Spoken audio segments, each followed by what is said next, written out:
जनपद बहराइच के वन जीव कतनिया हिंसक जानवरों से लोगों को राहत दिलाने के लिए कतनिया वन जीव प्रभार की ओर से अनोखी पहल की जा रही है। अगर यह योजना कारगर साबित होती है तो भविष्य में लोगों को जंगली जानवरों से निजात मिल जाएगी। अब तक इस विधि का प्रयोग विदेशों में ही किया जाता था, लेकिन अब जंगली जिलों में भी इसका प्रयोग किया जाएगा, जिससे हिंसक जानवरों से लोगों को राहत पहुंचाई जा सके। दरअसल पहाड़ी जिलों में भालू, सुअर व बंदर के आतंक से ग्रामीण जनता काफ़ी परेशान रहती है। आए दिन ये हिंसक जानवर लोगों पर जानलेवा हमला कर देते हैं। इसके अलावा फसलों को भी वो भारी नुकसान पहुंचाते हैं। ऐसे में कतनिया वन जीव प्रभार की ओर से बियर स्प्रे की योजना बनाई गई है, जिससे इन हिंसक जानवरों के हमले से बचने में मदद मिलेगी। कतनिया प्रभार की ओर से स्प्रे बोतल खरीदी गई है, जो रेंजवार अधिकारियों एवं कर्मचारियों को दी गई हैं। इससे स्प्रे बोतल का ट्रायल भी शुरू कर दिया गया है। बीते कुछ वर्षों से बहराइच जिले में हिंसक जानवरों के हमले की घटनाएं ज़्यादा बढ़ी हैं। इस दौरान कई लोगों की मौत भी हो चुकी है, जबकि कई लोग गंभीर रूप से घायल हो गए हैं। अस्पतालों में इलाज चल रहा है। साल 2021-22 में अभी तक कतनिया वन्यजीव प्रभार के अंतर्गत हिंसक जानवरों के हमले की कई दर्जन घटनाएं घट चुकी हैं। इनमें मानव व पालतू मवेशी शामिल हैं। अब विभाग ने हिंसक जानवरों के आतंक से निपटने के लिए बियर स्प्रे योजना बनाई है। इस स्प्रे की मदद से ग्रामीण महिलाएं अपने को हिंसक जानवरों के हमले से बचा सकेंगी।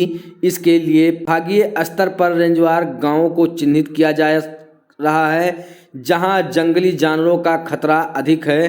खेतों व जंगलों में चारा पत्ती व लकड़ी के लिए जाने वाली महिलाओं को बियर स्प्रे के बारे में जानकारी दी जाएगी। अभ्यास के तौर पर उन्हें बताया जाएगा जानवरों के हमले से बचने के लिए किस किस तरह से स्प्रे का प्रयोग करना है।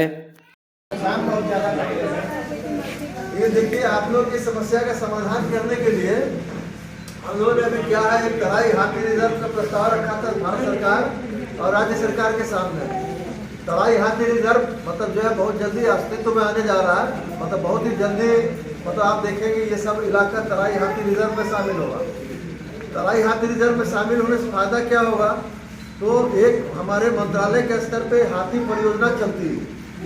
जैसे आप देखते होंगे प्रोजेक्ट टाइगर का नाम सुनते होंगे, बाघ परियोजना, बाघ परियोजना सुनते हैं, वैसे ही हाथी परियोजना। तो उसका सबसे अधिक लाभ किसको मिलने वाला है, हम लोगों ने इस क्षेत्र को उसमें इसलिए शामिल कराया है कि अभी क्या होता है, आपके जो फसलों का नुकसान होता है तो वन विभाग और राजस्व विभाग के लोग आते हैं, आकलन करते हैं, रिपोर्ट दे देते हैं, लेकिन जो पैसा है आपको ऑलमोस्ट लगभग साल भर 2 साल इस तरह की स्थिति होती है। 5 साल भी हो सकता है। मतलब उसकी वजह यही है, उसकी वजह ये होती है कि पैसा जो है जितना चाहिए उतना नहीं है।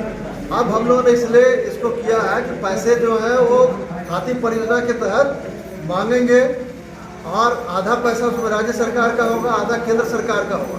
तो आपका जो नुकसान है वो नुकसान की भरपाई हम जल्दी कर पाएंगे। फसल का मतलब पूरे तरीके से तो नुकसान कोई नहीं भर पाता, लेकिन तब भी जो आपको मुआवजा जो भी देते हैं वो समय मिल जाएगा। 1 महीने के अंदर देने की कार्रवाई संभव हो सकेगी।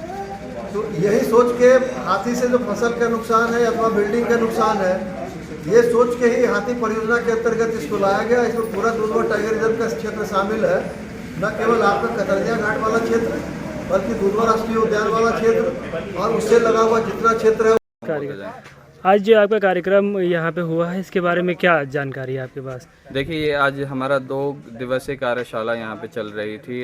ह्यूमन एनिमल जो कॉन्फ्लिक्ट होता है, स्पेशली हाथी और मानव संघर्ष जो होता है, इसको मद्देनज़र रखते हुए हम लोगों ने 2 दिवसीय कार्यशाला का यहाँ पे किया था। दूसरा दिन है। मेन इसमें जो हमारा उद्देश्य है कि हाथी और मानव एक हारमोनियस कोएग्जिस्टेंस के साथ यानी सौहार्दपूर्ण एक साथ रहें यहाँ इस परिस्थिति की तंत्र में। इसके लिए ये कार्यशाला की गई थी, जहाँ पे जो प्रॉब्लम्स हैं और उसके सॉल्यूशंस क्या हैं, इन दोनों के ऊपर में विचार विमर्श किया गया और एक नतीजा आया कि जो हमारा कतनिया घाट है 2050 में ये कैसा होगा, जहाँ पे आदमी और वन्य जीव दोनों एक साथ मिलकर के सौहार्दपूर्ण तरीके से रहें। और मेन फोकस हमारा इको टूरिज्म के ऊपर में होम स्टेज के ऊपर में और ईपीजी जो है हमारे हाथी बचाओ दल को और मजबूत करने के संदर्भ में ये काम किया गया है। ये आज का कार्यशाला था। हाथी के ऊपर आपकी संस्था काम कर रही है, तो तमाम समस्याएं हाथी के नुकसान के मुआवजे को लेकर आई हैं, उस पर क्या निस्तारण का आप लोगों ने योजना बनाया है? देखिए, हम लोग बिहार में वाल्मीकि टाइगर रिजर्व में काम कर रहे हैं, यहाँ पे दोता टाइगर रिजर्व के बफर जोन कतनिया में हम लोग काम कर रहे हैं, इसके अलावा बहुत जगह काम कर रहे हैं। तो ये जो प्रॉब्लम्स होती हैं ये हर जगह है, ठीक है। इसमें हम लोग सपोर्ट करते हैं। अभी इसलिए सर के सामने हम लोगों ने इस बातों को उल्लेख करवाया और हमारे जो ग्रामीण थे उन्होंने भी बताया। तो इससे जो प्रॉब्लम्स का सॉल्यूशन ये निकला है कि जहाँ पे प्रॉब्लम है वो प्रॉब्लम्स का पिन पॉइंट हम लोगों ने अभी निकाल लिया है। एक अभी हम सबसे एप्लीकेशन लेकर के अभी फील्ड डायरेक्टर ने बोला कि आप हमें दीजिए और हम इसके ऊपर तुरंत कार्रवाई करेंगे। तो एक फ्रूटफुल हमारा अप्रोच था कि लोगों को भी थोड़ा सा लगा कि नहीं, क्योंकि आला अधिकारियों तक भी ये बातें नहीं पहुंच रही थी कि कहीं ना कहीं इन्हें लग रहा था कि बीच में ही बातें कहीं दब जाती हैं। ठीक, धन्यवाद।